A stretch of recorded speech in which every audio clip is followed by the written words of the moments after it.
Yan o, itipilalim niya. Ganyan lang siya, mga kasiklat. Panjip lang. Yo mga kasiklat, welcome back sa akin channel. For today's video, magbibigay lang ako ng konting detalye tungkol dito sa aking lagtad po ang vintage na jack no, na ginagamit sa mga sasakyan at sa kung anong pa mga mabibigat na karga. No? So, panoorin nyo tong video na ito para makita nyo na rin yung aktual na paano gamitin itong mga sinasabi kong jack. Unahin natin itong jack screw na tinatawag.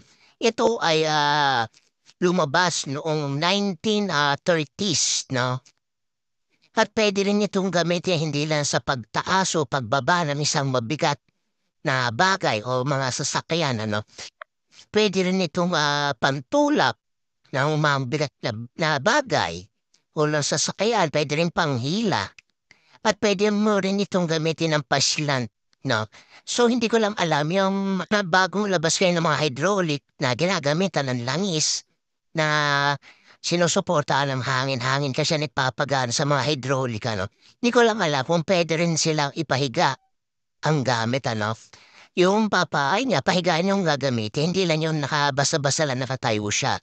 Dahil nga alam po kasi yung langis nun, umiikot sa loob nun eh. So, hindi ako sure kung pwede rin siyang gamitin niya ng pahiga, no.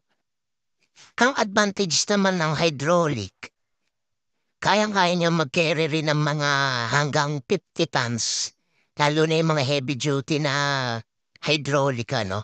So, ang problema nga lang nun, yun nga, pag ka naman ng langis yung loob nun, kasi minsan pag naubusan na ng langis yun, hindi mo na mapapump yun. Hindi na siya tataas. Yun naman ang problema doon. Paano kung wala kang stock ng langis ng para sa hydraulic? So, yun naman ang disadvantages na ano. Hindi katulad naman ng vintage. Total ano lang naman siya, mano-mano mo siyang gagamitin.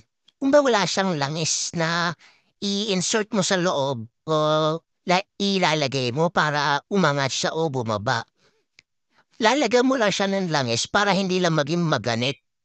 Yung pagka iniikot nyo siya yung para tumaas siya o bumaba. Yun lang sa ilalagay mo doon. Pero kaya nga siya pwedeng gamitin ng pahiga. Yun naman ang advantage ka no vintage.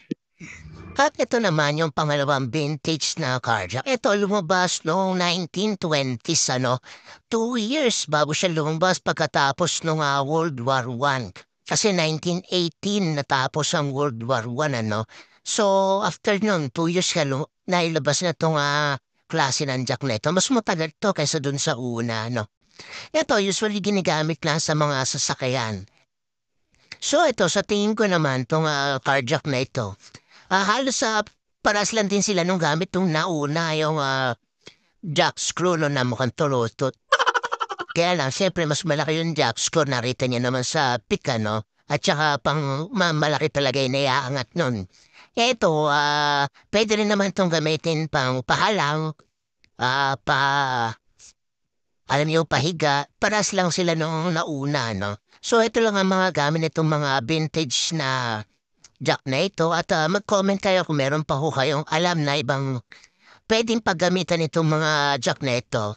So, yun lang po at ito, panoorin nyo na ang video kung paano gamitin itong mga jack na ito. Ito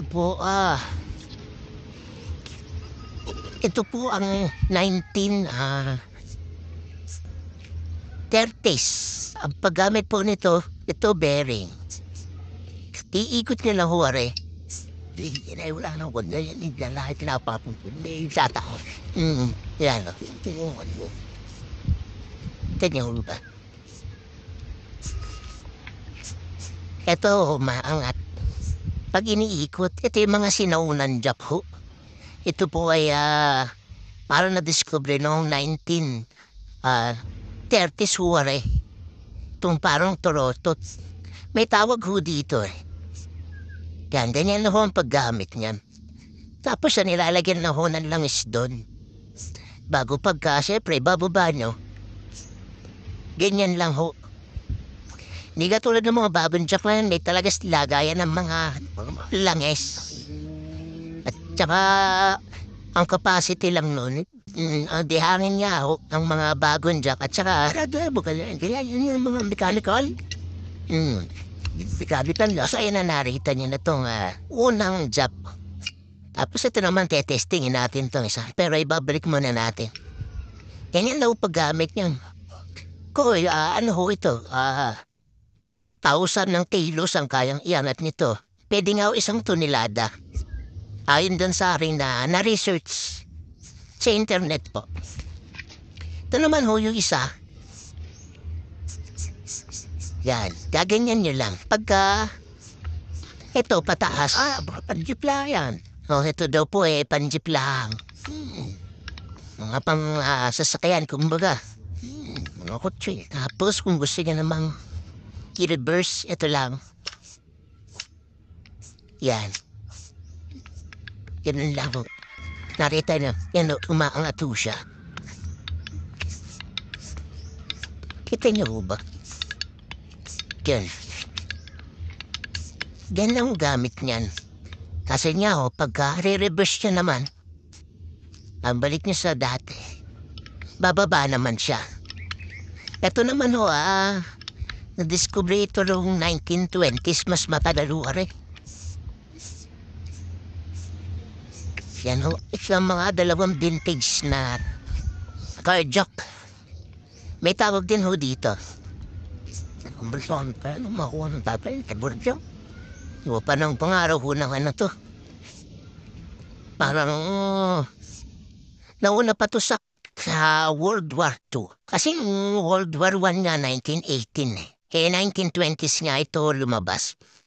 So yun lang, madali lang gamitin para itong dalawang ito. So nabanghalam talaga ako at kinuha ko ng konting reaction video. Sana may napulot kayong konting kaalaman at consider nyo naman po sana mag-like at share na rin po at subscribe. Yun lang po, maraming salamat po mga siklat hanggang sa muli. Bye-bye!